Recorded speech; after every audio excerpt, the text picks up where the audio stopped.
I used to be the poster child for yo-yo running. Sound familiar? I'd get this massive burst of motivation, run for 2 solid weeks, and feel like I was finally getting somewhere. And then, life would happen. I'd miss one run, which would turn into 2, and before I knew it, my running shoes were gathering dust. In the corner, I'd lose all my progress and feel like a complete failure. It was this frustrating, soul-crushing cycle I just couldn't break.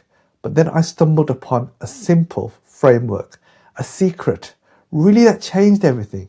It's not about having more discipline or being superhuman willpower. It's about smarter, kinder systems that combines a few tiny habits with a truly flexible approach to training. In this video, I'm going to walk you through that exact secret, step by step, so you can finally stop starting over and build unstoppable momentum.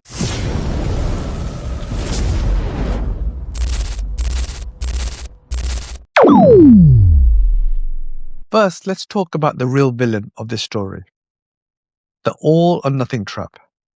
It's this voice in your head that says, if you're not following your training plan to the letter, you might as well not bother at all. You plan a 5-mile run, but you're tired and only manage 3.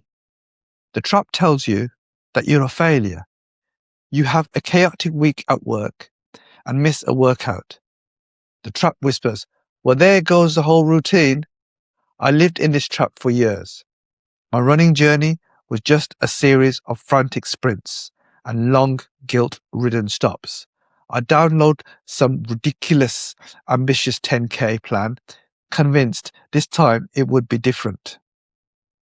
For the first week or 2, I was a machine, hitting every workout, every pace, every distance, but my whole approach was broken.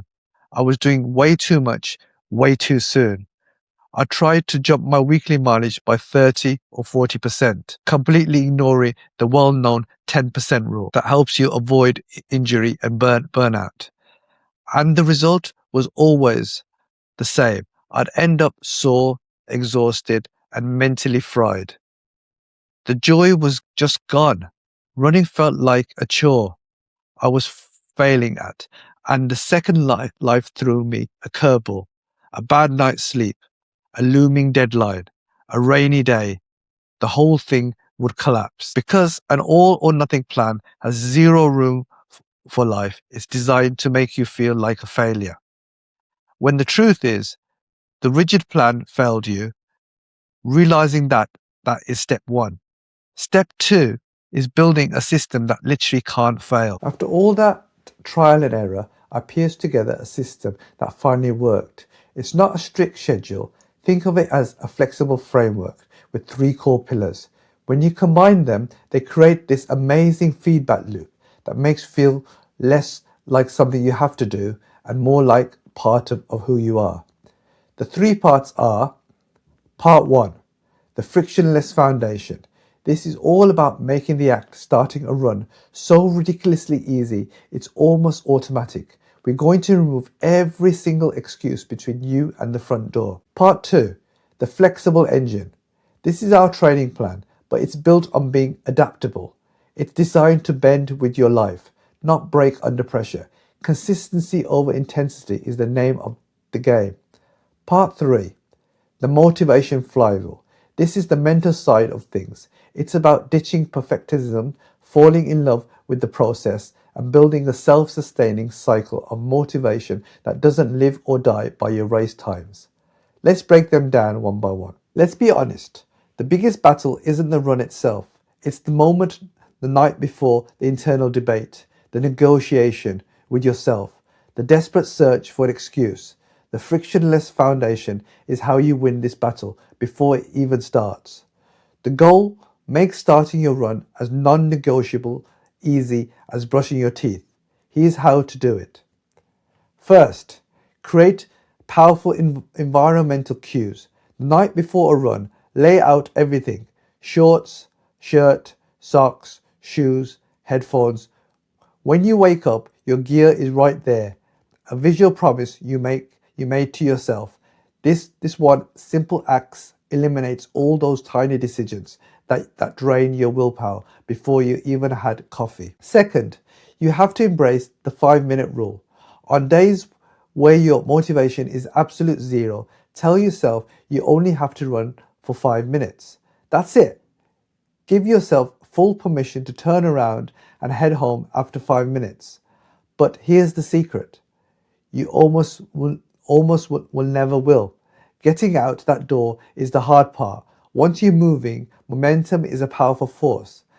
This little trick completely short circuits that mental block of dreading a full 30 or 60-minute run.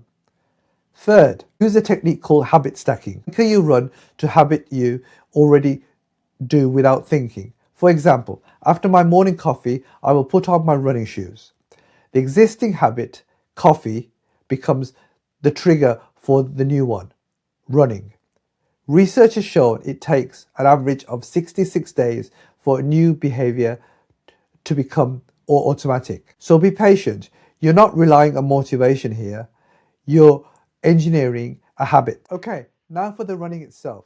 This is where so many people get it wrong, choosing aggressive plans that demand perfection. The flexible engine is all about prioritizing consistency over intensity and the adaptability over a rigid schedule. The core principle is simple. Most of your runs should be easy. I'm talking about a conversational pace where you could chat with a friend without gasping for air. So many of us run our easy days way too hard, which just leads to fatigue and injury. Your foundation should be built on slow, enjoyable aerobic miles. Here's a simple flexible weekly structure. Aim for 3 to 4 runs a week. 2 to 3 of these are your easy or maintenance runs. Think 20 to 45 minutes, focusing on time, not distance. This takes the pressure off and lets you run by feel. One run is your long run. This is where you gradually build endurance, but long is relative. If you're starting out, it might be 45 minutes. The key is to add time to this run slowly, no more than 5 or 10 minutes every other week. This gradual approach is your best defense against injury. The beauty of this is its flexibility. A crazy week, just hit the 2 shorter runs, feeling amazing. Go for 4 and add a little time to your long run. The goal isn't a perfect week, it's a consistent average over a month. And this engine needs maintenance. That means at least 1 full rest day a week. Rest is not quitting, it's when you get stronger. It also means adding 1 to 2 short strength sessions. You don't need a gym. 15 minutes of body weight, squats, lunges, calf raises will build the durability. You need to support your running habit. You can have the best habits and the perfect flexible plan, but if your mindset is fighting you, you'll never stick with it.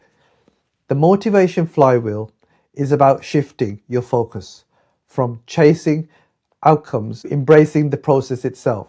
First, you have to reconnect with your why. Why do you even want to run? Is it for mental clarity, stress relief, the feeling of being strong and capable?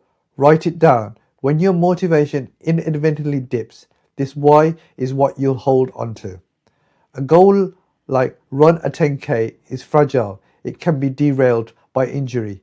A goal like be a person who manages stress through movement is resilient. Second, celebrate the right things instead of only celebrating a new personal best. I want you to celebrate putting your shoes on when you are tired. Celebrate exploring a new park. Celebrate that feeling of accomplishment right after a run, no matter how short or slow it was. This reframes success from a rare event to something you achieve every time you lace up. Creating a powerful loop, this brings me to the most important question. What happens when you miss a run? The all or nothing mind says you failed. The motivation flywheel says you're human. Life happens. Missing a run is inevitable. The absolute key is not let one missed run become two, and then a whole week. The rule is simple. Never miss twice. Just get back to it. True, consistency isn't perfection. It's how quickly you bounce back. So I want to ask you, and I'd love to see your answers in the comments. What's the one thing that most often throws you off your running routine? Is it your schedule, motivation, or something else entirely? Sharing it's the first step to beating it. So there you have it. The secret isn't some magic bullet. It's simple, powerful three-part framework. First, build a frictionless foundation to make sharing effortless. Lay out your clothes, use the 5-minute rule, and stack your habits. Second, power your progress with a flexible engine. Focus on easy conversational miles and aim for a consistent average, not a perfect week. And third, keep it all going with motivational flywheel. Connect to your deeper why and celebrate the process, not just the results. This is a system that finally lets me stop the endless yo-yo cycle and build the kind of running momentum I always wanted. It's about making running serve your life, not the other way around. It's about progress, not perfection. If this idea resonates with you and you want more tips for building sustainable, joyful running, practice makes sure you hit that subscribe button. Thanks for watching, and here's to consistent running.